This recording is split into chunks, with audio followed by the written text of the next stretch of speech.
So Seuss's band had lots and lots of instruments in it, and but there were only two that led the troops in the military in the Revolutionary War. So who remembers what those two were? The fife and the drum. Yeah, and that's the piccolo I showed. Yeah, you'll see. Yes, and so we talked about woodwinds. So they'll talk about that. Now, do you think there were fifers in other places other than America? Yes, because the British actually had fifers at the front of their troops. Fife and drum were actually leading their troops, and there were fifers in other places too. And so the next person that we're going to talk about is actually,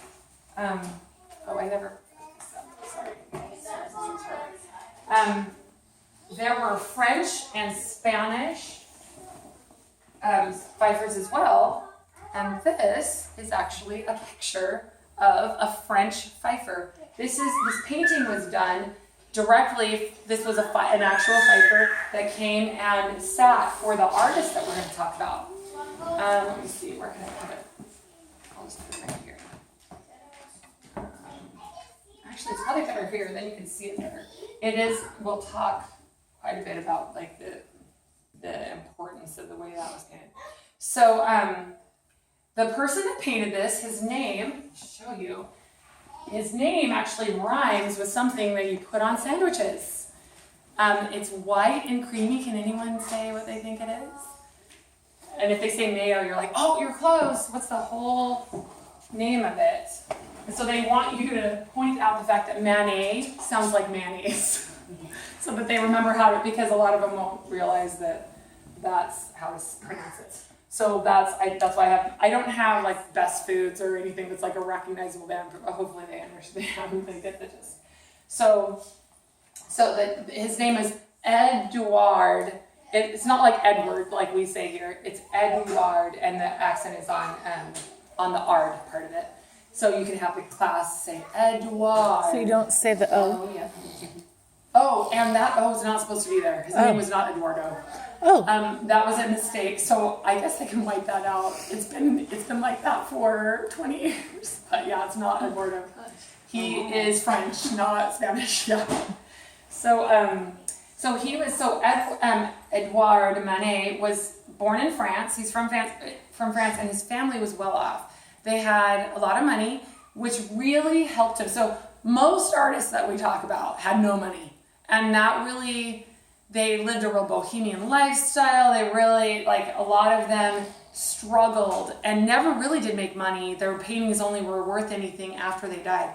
Most artists were like that. But Manet was born into a wealthy family, so it wasn't the same. But when he was 12, so his dad was very austere man, very stern, and he had there were three boys in his family. He was the oldest, and so he was sent to law school when he was 12. How many of you want to go to law school when you're 12? So yeah, he was 12 when he got sent to law school, and he did gymnastics there. There were some different things that he could do, and so for athletics, he picked gymnastics. He was really good at gymnastics, but he did not study. He did not like the law. And so he got really bad marks, and eventually he did notice he really liked art, and his dad would not pay for art classes, but he had a very fond uncle. This uncle loved him, and he paid for the art classes, but Eduard did not want to draw and paint the subjects that the art teacher wanted him to, so he didn't, and so he ended up getting kicked out of his art classes. So yeah, he was kind of a stubborn kid. He ended up, his dad was worried about him. By the time he was 16, he hadn't really made much of himself, which is how sad. He should have made his way in the world by then. So his dad ended up enlisting him in the Navy, but he failed his first Navy exam.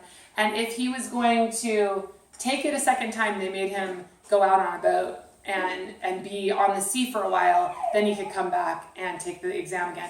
So he did. He went out, and when he got back, the only thing he really had to show for it is he had notebooks and notebooks full of sketches of all the things that he saw while he was out. And it was 6 months worth of sketches. He didn't really do much on the boat other than draw. So he came back, took the exam, and failed it again, and decided, you know what? I'm going to be an artist. This is ridiculous. I don't need to be a lawyer. I'm not going to be in the Navy. I'm going to be an artist. And so then his dad finally gave in because he was 18 by that point. And but he was very close to his parents. He was a very dutiful son. And so his dad then, when he chose art, he decided to enroll him in they call it they say Beaux Art Academy, but it's École de Beaux Arts, Beaux. I'm going to write it out for the kids, but it's basically like a really, really famous art school in France. It's a lot of the most famous artists went to that school. And he enrolled him in the school, but he did not want to do that. He's a pretty stubborn kid. He's like, no, I don't want to go there. That's going to teach me too much structure. So there was a guy named, an artist, Thomas Couture, and you can look him up. There's not much online about him, but he did teach a bunch of other artists that became famous. And so he studied with him for 6 years, and he a lot of influence from him. Then he traveled abroad. Even though he's from France, he ended up going to Holland and Germany and Austria and Italy, and he ended up copying the works of the masters. So he got really, really good at copying original works from the masters. And he established his own studio in 1856 when he was 24. So both of our artist and our composer were very young when they started, doing what they were doing. I mean, they had lived a lot by the time they were fairly young. So he's considered a highly respectable rebel. He ended up doing he broke with the tradition in his art, definitely broke with tradition, but he lived a traditional lifestyle. He was still very elegant. His breeding was very clear. He didn't end up going, in France, in Montmartre, you'll see like Picasso. There were a bunch of artists that all lived in the same area and they looked like a bunch of hippies. He didn't do that. He still dressed, he was very well off, maybe that's why, but he still dressed the part of a French gentleman. And, but he was very dramatic. Proust actually said that he was very elegant and had high breeding, but he would fling his long curls back. I mean, he was a very dramatic guy. He was a very dutiful son, and he had a relationship with this. Now you can decide whether you want to tell the kids about this, but he had a relationship with this woman, Suzanne, and eventually married her in 1863, They had a son together that he referred to as her brother until they got married, and then they were able to say, but he didn't even around his family, because she was a Dutch woman that his parents wouldn't approve of, so he hid it from them so that they didn't get upset. It was all, he was trying to protect his parents, I guess. And at the time, so this is the important thing about him, really important about him, is that he, at the time, everything was really realistic. All of the paintings, not like clay we saw last week, it was very realistic. The trend at the time was everything was realism. And he painted the Pfeiffer, and critics hated it. They did not like this painting because if you look carefully, and we'll talk later about things like the concepts that we're talking, you can pull out the art composition poster. When you look at the painting itself, what are the 4 art elements? And they'll say line, right? Color, light and shadow, and texture. Well, the only shadow, really, you'll see a little shadow here and there, but there's a little bit of shadow, very brightly lit. The detail, the only shading on the face, there's a tiny bit right here and a tiny bit here, but it's actually like the pants, you don't see the texture, you don't know what, you really can't tell what that material is. This does, the highlighting on this makes it look shiny metal, but if you look really close at it, there isn't detail like before. You would actually see on paintings up until that point, and you can actually pull this out. Your piccolo and your flute, the flute has better, because it's a photograph, and it shows the shading better.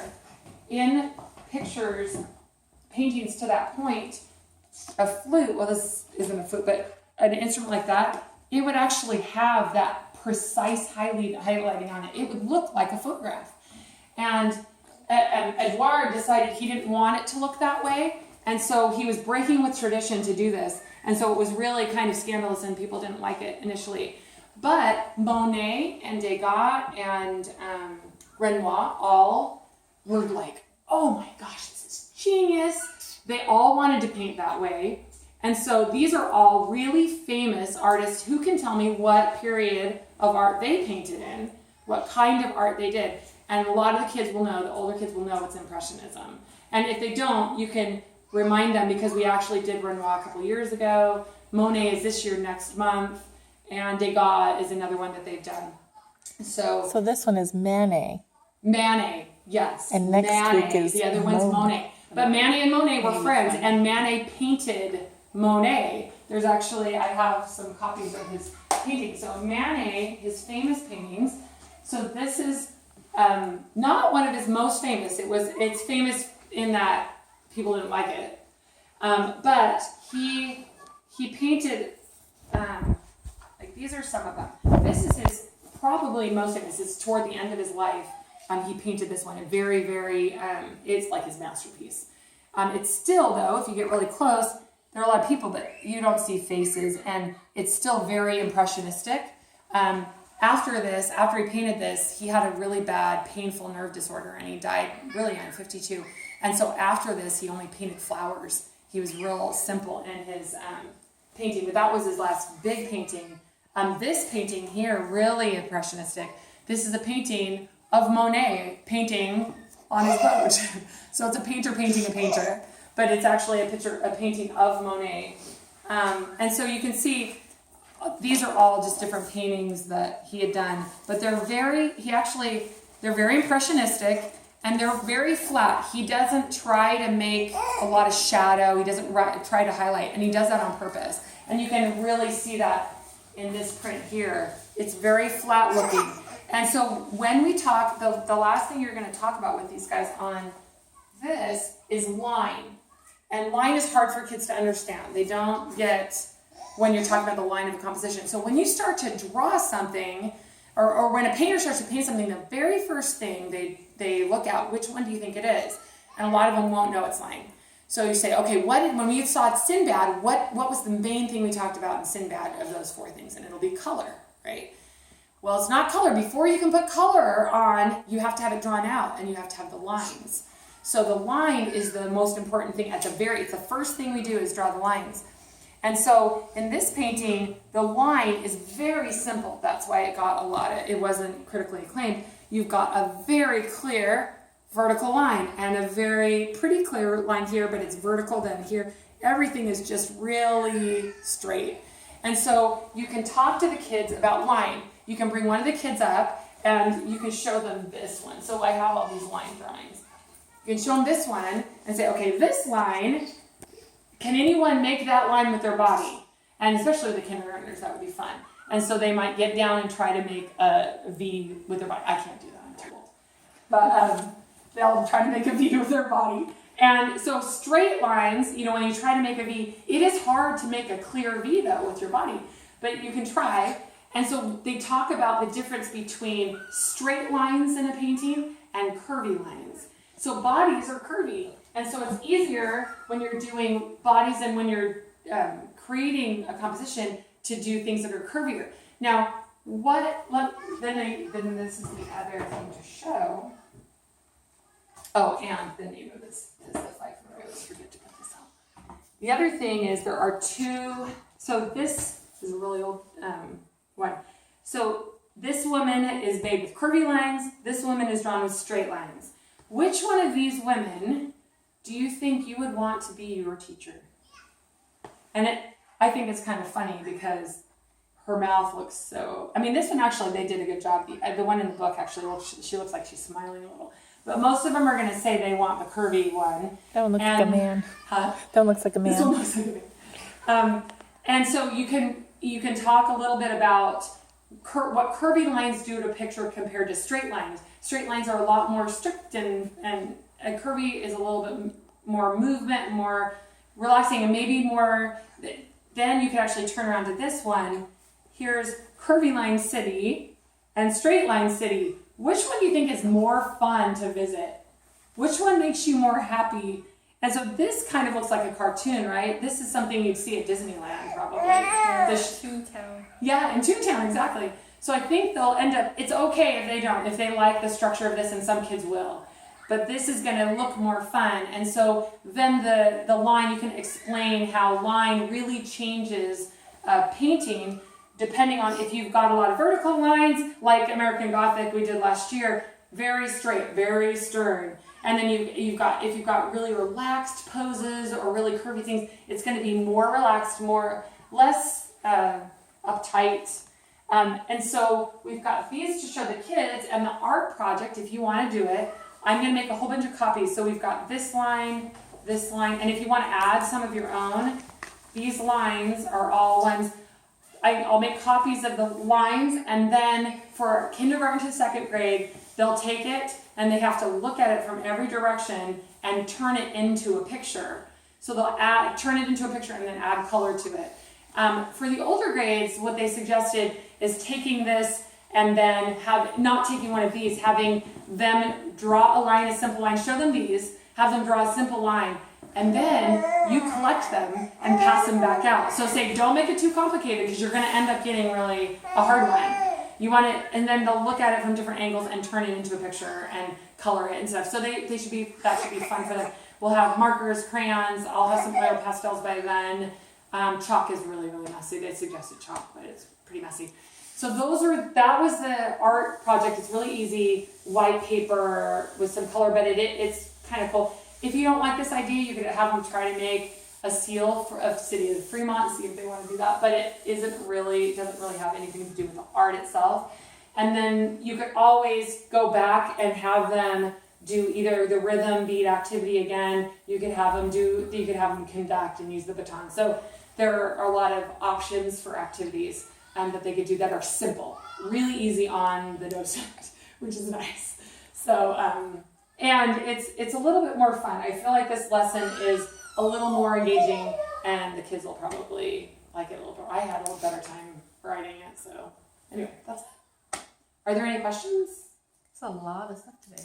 It is. It's like twice as much. I had to weed through a lot. Yeah. So you can go through and just cut out whatever and you've got 30 minutes with your kids, right? So just cut out, and they're younger too. They won't even, there's no reason to mention Manet's Dutch girlfriend that had a son.